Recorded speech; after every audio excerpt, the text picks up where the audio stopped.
Gaza में युद्ध विराम करने के बाद अब इजरायली फौज ने अपनी पूरी ताकत कब्जे वाले वेस्ट बैंक में झोंक दी है, लेकिन इसके बावजूद वहां पर हमास को काबू नहीं कर पा रही है।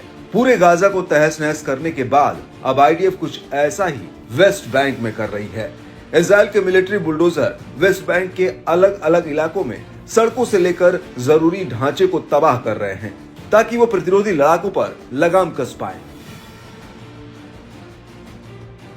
लेकिन आईडीएफ की तमाम कोशिशों के बावजूद इजराइल यहां पर भी गाजा की तरफ प्रतिरोध की आवाज को दबा नहीं पाया और अब इसी कड़ी में आईडीएफ की स्पेशल यूनिट ने वेस्ट बैंक के तुलकारम में एक घर को घेर लिया था, जहां पर आईडीएफ ने भीषण गोलीबारी की। इसके अलावा दक्षिणी वेस्ट बैंक के अल खलील में आईडीएफ ने जमकर तांडव मचाया।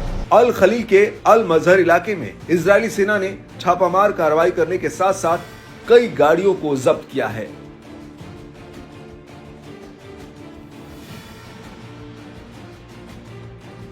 वहीं जेनिन में फिलिस्तीनी रेड क्रिसेंट का कहना है कि उसने 2 लोगों का इलाज किया है जिन पर आईडीएफ ने जालामे चेक पॉइंट पर हमला किया था। इसके बाद शाम को आईडीएफ के लड़ाकू जेट्स ने जेनिन में सिनेमा राउंड बाउट पर हमला किया। इसको लेकर लेबनानी न्यूज एजेंसी अल मयादीन का कहना है कि तुलकारम के ब्लाउनेह इलाके में आईडीएफ ने घरों को बारूद से उड़ाया है। अल मयादीन के मुताबिक आईडीएफ वेस्ट बैंक में लगातार लोगों को जबरन बेघर कर रही है। इसके अलावा उनकी खेतिहर जमीनों में भी आग लगाई जा रही है।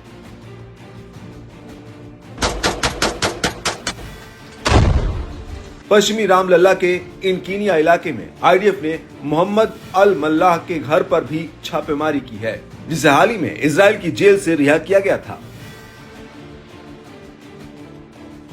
आपको बता दें कि वेस्ट बैंक में पिछले 8 दिनों की आईडीएफ की कार्रवाई में 16 फिलिस्तीनियों की मौत हो चुकी है, जबकि दर्जनों लोग घायल हैं और कई लोगों को हिरासत में लिया गया है।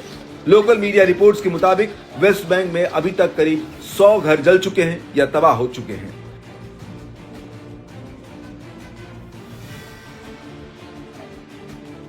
वहीं 27 जनवरी 2025 को आईडीएफ ने निदाल अल आमेर के परिवार को सूचना दी कि उनके बहुमंजिला घर को आईडीएफ गिरा देगी। आपको बता दें कि ये घर जेनिन रेफ्यूजी कैंप में है। मीडिया रिपोर्ट्स के मुताबिक आईडीएफ जेनिन कैंप के पश्चिमी किनारे से पीछे हट गई थी, लेकिन कुछ ही समय बाद वो दोबारा यहां तैनात हो गई। आईडीएफ फिलहाल लोगों को उनके घरों तक जाने नहीं दे रही है। इस सब के बीच आईडीएफ ने नबलस स्ट्रीट पर एक गाड़ी को रोका। आईडीएफ ने गाड़ी में सवार लोगों से पूछताछ भी की है और अल नसीरा स्ट्रीट इंडस्ट्रियल इलाके, अल जायद राउंडबाउट, याह्या आशान राउंडबाउट और नबलस स्ट्रीट के आसपास इजरायली सैनिक तैनात हैं।